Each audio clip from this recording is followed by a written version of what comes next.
আজকে আমাদের রবীন্দ্র জয়ন্তীতে প্রথমেই আমি অনুরোধ করছি আমাদের নেত্রী সর্বভারতীয় তৃণমূল কংগ্রেসের চেয়ারপারসন মমতা বন্দ্যোপাধ্যায়কে কবিগুরু মালা দিয়ে শ্রদ্ধা নিবেদন করতে, তারপরে দু একটা কথা বলার জন্য।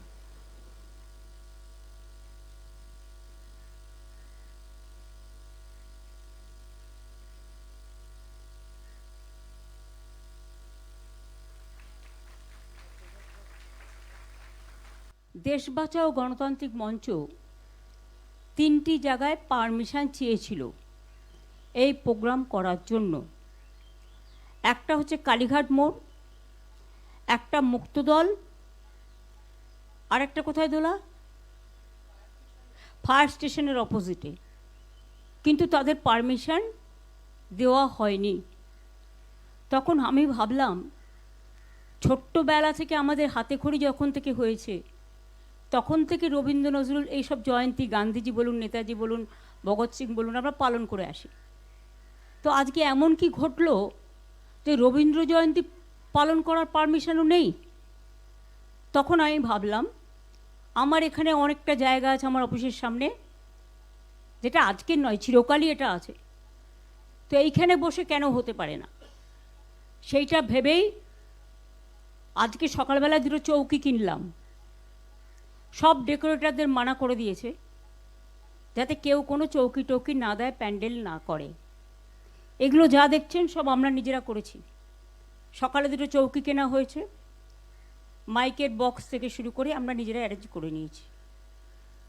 টোটাল একটা স্বৈরাচার কণ্ঠকে স্তব্ধ করার একটা প্রচেষ্টা।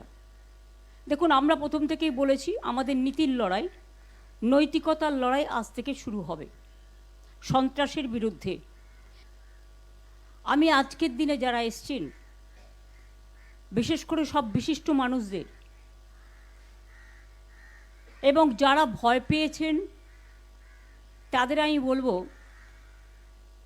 আমি কিন্তু কাউকে রিকোয়েস্ট করা পছন্দ করি না।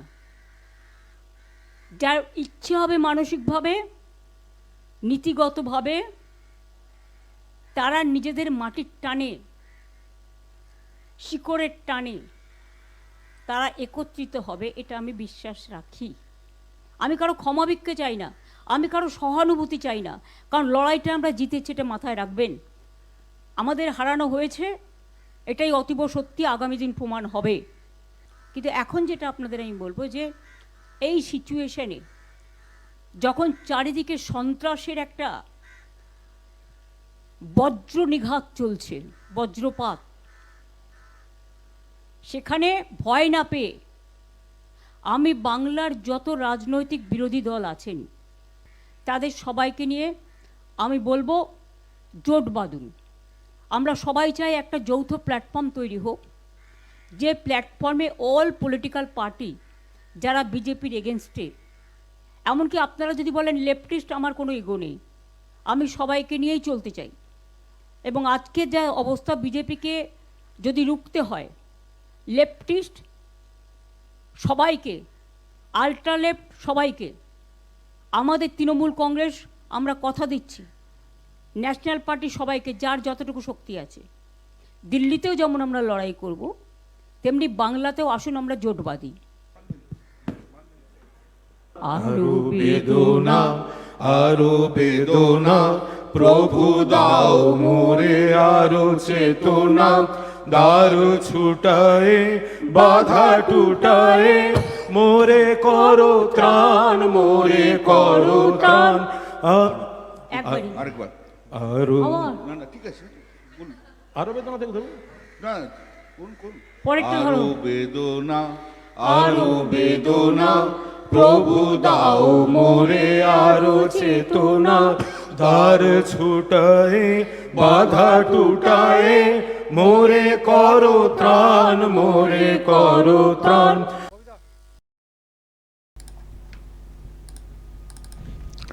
দর্শক, আমি তো শুরুতে বুঝতে পারিনি যে এটা কোন জায়গা, কালীঘাট না শ্মশানঘাট। মানে নিস্তব্ধ একটা ব্যাপার হচ্ছে, দুঃখ নিয়ে, যেন সদ্য কেউ মারা গেছেন, সেখানে সব যাওয়া হয়েছে মালা নিয়ে। আজকে তো হচ্ছে রবীন্দ্র জয়ন্তী, 25শে বৈশাখ, একটা আলাদা ব্যাপার থাকে। যেন মনে হচ্ছে শ্মশানঘাটে কেউ মারা গেছেন দাহ করতে এসে, একটা এরকম টাইপের লাগছে না? তো রবীন্দ্র জয়ন্তী পালন করা হয়েছে, এটা কালীঘাটে মমতা ব্যানার্জির বাড়ির সামনে যে ফাঁকা জায়গাটা খালপাড়ের, এটাও থাকবে কিনা কে জানে। শুভেন্দু অধিকারী তো বলে থাকেন যে মমতা ব্যানার্জি নাকি সব জায়গা দখল করে নিয়ে থাকেন, কি জানি। তো এখন ওখানটা তো উনি ঘিরে টিরে রেখেছেন। তো এখানে পালন করেছেন এইভাবে, মানে শেষের দিকে গানটা শোনালাম, আরও বেদনা করে। এমনি বেদনা ব্যথাতে ভুগছেন। এখন কোন কোন জায়গায় ব্যথা মানে খুঁজে পাওয়া মুশকিল, এত মানে নির্দিষ্ট করে। সবই ব্যথা বলতে পারেন। এ ব্যথা কী যে ব্যথা সেটা বুঝতে পারছি আমরা। তো তারই মধ্যে আজকে 25শে বৈশাখ এসছে, আবার ব্রিগেডে আজকে 25শে বৈশাখে শপথ গ্রহণ অনুষ্ঠান হয়েছে, ঢাক ঢোল পিটিয়ে পুরো বাঙালিয়ানাতে। তো কিছু তো একটা করতে হবে।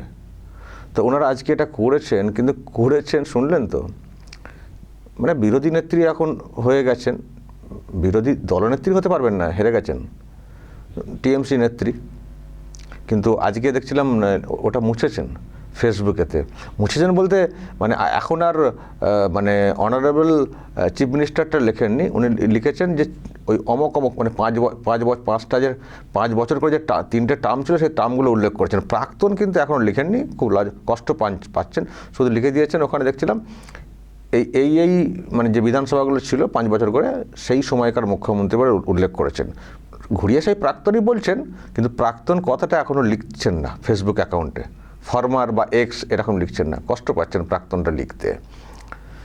তো সেই যাই হোক, আর কিছু করার নেই। তো মুখ্যমন্ত্রী হয়ে গেছেন, আপনি আবার মুখ্যমন্ত্রী লিখে চলবেন। লোক তো হাসছেন, আবার সংবিধান বিরোধী কাজ এটাও তো বলতে হবে।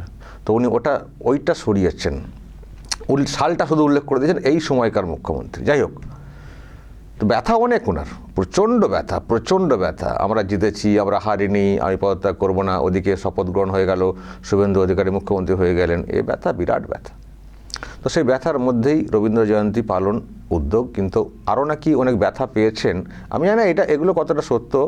ওনাদের নাকি পারমিশন দেওয়া হয়নি, 3টি জায়গায় ওনারা পারমিশন নেওয়ার জন্য চেষ্টা করেছিলেন, পারমিশন দেওয়া হয়নি। আমি জানি না মধ্য রাস্তার মাঝখানের পারমিশন চেয়েছিলেন কিনা, যাতে করে বাতিল হয় এবং ওনারা বলার সুযোগ পান। কারণ রবীন্দ্র জয়ন্তী পালন করার মতো স্পট যেগুলো, সেখানে পালন করতে চাইবেন, আর সরকার বা যদিও শুভেন্দু তো এখন তো জাস্ট নিয়েছেন, তো পুলিশের যারা দেখছিলেন তারা পারমিশন দেবেন না, এটা হতে পারে না। নিশ্চয়ই আপত্তিকর কিছু একটা করেছেন জাস্ট ইস্যু ক্রিয়েট করার জন্যে।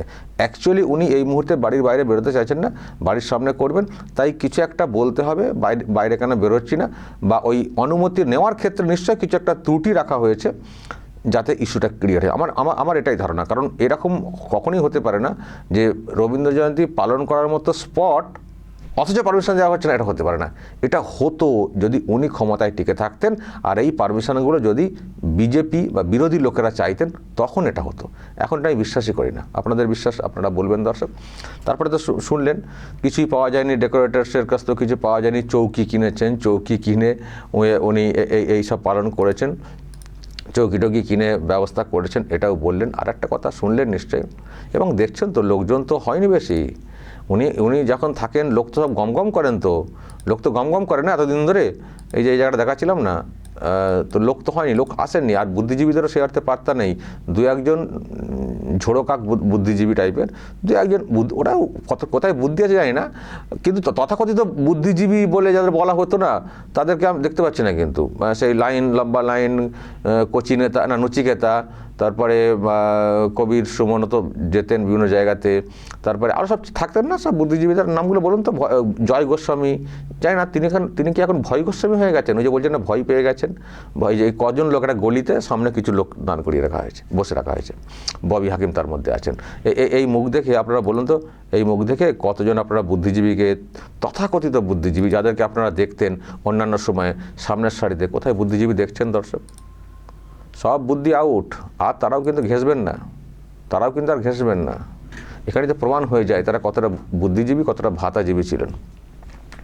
যেহেতু এখন ভাতা পাওয়ার আর চান্স নেই, তারাও কেটে পড়েছেন। তো যাই হোক, সেটা দুর্ভাগ্যের সমাজের জন্যে। যে ভাতার কাছে বিক্রি হয়ে যাওয়া এবং সেজন্য ভুলভাল বলে শাসককে টিকিয়ে রাখার চেষ্টা অত্যন্ত নক্কারজনক। তো যাই হোক, তারাও কেটে পড়েছেন, তারাও কিন্তু এখন আর আসছেন না, বা তাদেরকে নানানভাবে পুষিয়ে দেওয়ার চেষ্টা করেছিলেন, এখন যেহেতু পোষাতে পারবেন না ফলে আর তাদেরকে কাছে পাচ্ছেন না, তো সেটা এখন বলছেন ভয় পেয়ে গেছেন, যারা আসছেন না ভয় পেয়ে গেছেন অমুক তমুক বলে মানে ব্যাখ্যা দেওয়ার চেষ্টা করছেন আর কি। মানে মধ্য কথা, কেন আমাদের এখানে লোক আসছে না তার একটা ব্যাখ্যা দিতে হবে, তো সেই ব্যাখ্যা উনি দিচ্ছেন, অনেক সন্ত্রাস কায়েম হচ্ছে ইত্যাদি বলে এসব বলেছেন। আবার এখনও বলছেন প্রমাণ হবে, ওনারা হারেননি সেটা নাকি প্রমাণ হবে। আর কবে হবে দিদি? শপথ তো হয়ে গেল ব্রিগেড, আর কবে প্রমাণ হবে? ওকে, আশায় থাকুন, আমরাও দেখতে থাকবো কবে প্রমাণ করেন।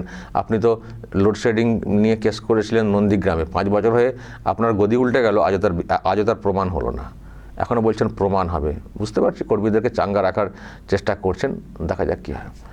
তবে দর্শক একটা লক্ষ্য করছেন নিশ্চয়ই, জোট বাঁধার কথা বলছেন। বাপরে বাপ, এখানে আমরা একাই 100, কাউকে আমাদের দরকার নেই। এখন সেই তৃণমূল কংগ্রেস বলছে জোটবদ্ধ হতে হবে, লেফট, আল্ট্রা লেফট, যে যা আছে বিজেপি বিরোধী সবাইকে একসঙ্গে আসতে হবে।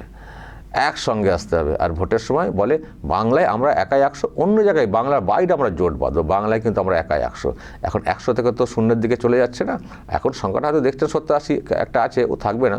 এবার বুঝে গেছেন উনি যে আসন্ন ভোটে, লোকসভা ভোটে আরও নিচের দিকে নামবে, সুতরাং আমাদেরকে এখন জোট বেঁধে চলতে হবে। ভোটে জোট, আর অনেক নাকি সমস্যায় পড়ছেন, জোট বাঁধলে যদি সমস্যাটা লাঘব হয় তার একটা চেষ্টা। এখন জোট বাঁধতে বলছেন, এখন সবাই এসো, এখন সবাইকে ডাকছেন, তখন একাই কত কি দেখিয়েছেন। তার মানে বুঝতে পারছেন কোথায় নেমে গেছে এবং কতটা দুর্বল হয়ে গেছেন। এই কটা লোক নিয়ে একটা গলিতে, পাড়ার একটা ঘরের সামনের গলিতে ওনারা এখন জোট বাঁধার কথা বলছেন। আর এই কল্যাণ এবং কুণাল দুজনকে নিয়ে 2 ক নিয়ে উনি এখন গান গাইছেন, আরও বেদনা পেয়েছেন, সহ্য করুন, ব্যথা সহ্য করতে শিখুন, তারপরে লাভ কিছু নেই, আলটিমেট বিগ জিরো। আমি আগেও বলেছি, এখনও বলতে পারি, টিএমসি নামক দলটা কিন্তু থাকবে না। টিএমসি যারা এখনও করছেন তারা হয়তো বিকল্প কোনো জায়গায় চলে যাবেন, আলাদা প্ল্যাটফর্ম হয়তো তৈরি করতে পারেন, আলাদা দল দরকার হলে তারা তৈরি করতে পারেন, কিন্তু টিএমসি নামক দলটা থাকবে বলে আমার মনে হচ্ছে না। কারণ অন্দরে এখন বিরাট অনেকে ফুসছেন যে ভাইপোর জন্য দলটা শেষ হয়েছে, ফলে টিএমসি করতে গেলে ভাইপোর আন্ডারে করতে হবে। তো ভাইপোর আন্ডারে যে করলে তার দল উঠবে না, তো দল তারা কেন করবে না? সেজন্যই বলছি, পিসিমণি যতই চেষ্টা করুন ভাইপোকে প্রতিষ্ঠা করে রাখার, কিন্তু দলের মধ্যে বিরাট একটা ভাঙন খুব অল্প, মানে কিছু সময় গেলেই আমরা বুঝতে পারবো। তো ওই জন্যই সব এখন আর কেউ ঘেসছে না, দেখতে পাচ্ছেন না লোকজন হচ্ছে। উনি নিশ্চয়ই ডেকেছেন, ডাকিনি অমুক তমুক রিকোয়েস্ট করেনি, সব বাজে কথা, অনেককে ডেকেছেন কিন্তু আসেননি, দলের লোকেরাও আসছেন না। ওই সামনাসামনি যারা থাকেন একেবারে এড়িয়ে যেতে পারবেন না, তারা এসে গান টান কবিতা এইসব করেছেন, করে কোনো রকমে পালন করছেন। অথচ আজকের দিনে কত হই হুল্লোড়, ধনধান্যে সব শিল্পী নিয়ে এসে কত রকমের সব নাটক চলতো, বুদ্ধিজীবী শিল্পীদের মানে একবার মঞ্চ ভরে যেত, আর যেই উল্টে গেছেন সব উল্টে গেছে, কেউ কিন্তু ঘেঁষছেন না। তাই উনি এই রকম শুনশান কালীঘাটে ছিমছাম রবীন্দ্র জয়ন্তী পালন করেছেন। আবারও বলছি, যেটা শুরুতে বলছিলাম, দেখে মনে হচ্ছিল না এটা কালীঘাট, হঠাৎ করে দেখে মনে হচ্ছিল শ্মশানঘাট। দর্শক বলবেন যদি আপনাদের কিছু বলার থাকে, অবশ্যই বলবেন এবং নজর রাখবেন আরামবাগ টিভিতে।